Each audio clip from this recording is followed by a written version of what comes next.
So let me show you the new way to approach targeting in 2025, because the old way, it's dead. It's like completely useless. If you're still doing manual targeting or trickling $10 a day into campaigns, you're not helping yourself at all.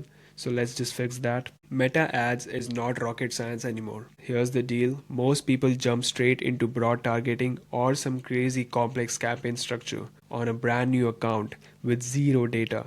That's like running a marathon without ever training.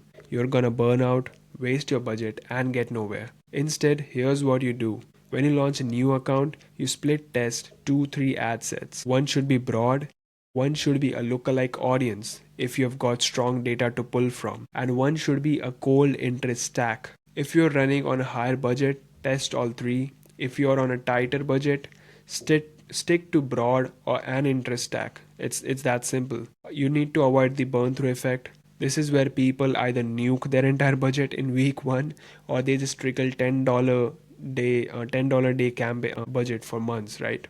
Both are trash strategies. Instead, just set a healthy daily budget of at least $150 and commit to running it for 30 days. Because new accounts have zero data, zero pixel history, and zero algorithm trust. You need to give the system time to learn. Treat new accounts differently from season ones. Here's the old way versus the new way. The old way of running meta ads was all about heavy manual targeting, stacking a million interests, tweaking every little setting, and hoping for the best. That's outdated. The new way is all about strategic seeding. Let your creative and messaging do the targeting for you. You basically need to feed it as much data as possible through captions, video transcriptions, and similar inputs. Advantage Plus targeting will then figure out the right prospects to show the ad to. Here's how. Use dynamic creative in each ad set, load the same set of assets and copy into each ad set, so the only thing that differs is the targeting. And you don't overcomplicate it. If you're on a lower budget, keep it to 3 to 5 ads per dynamic creative set. Don't stuff 10 plus ads in there and spread your budget too thin. So here's the campaign setup that usually works for us. The campaign objective should either be sales for purchases, for direct purchases, or leads for getting them to book a sales call. That is what we do usually. That is what is recommended and preferred by us. Bid type is auction, CBO is always on, and ad set configuration. First, we will only go for lookalike and interest tags. After getting some data, we will go for broad, because then AI has some good amount of data to play with, and then it will start bringing in some good prospects so that we don't burn our budget for the very first 2-3 weeks. Placements, use automatic placements. Optimization, always optimize for the actual end event you want.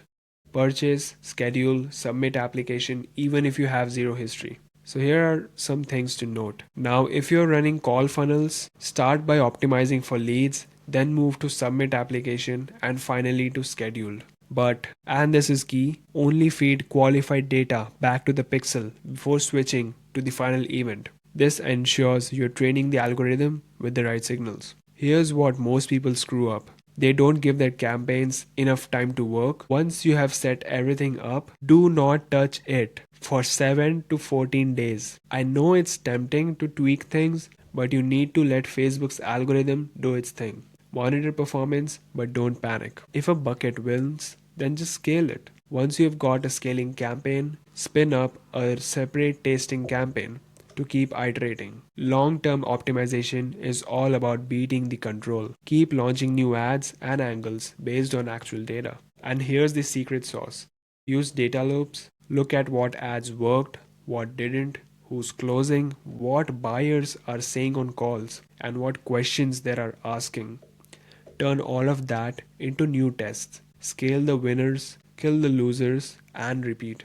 That's how you win. Here's the checklist that you can use. So it's basically the summary of the whole thing that I just said, and feel free to take a screenshot. And there you have it. These are the new targeting practices for meta ads. And if you're still stuck in the old way of doing things, it's time to evolve. Here are some screenshots from our client dashboard that we've been running. So like I said before, there needs to be different ad sets for each ad, and one ad can just be duplicated in there like multiple times so that it can be used properly.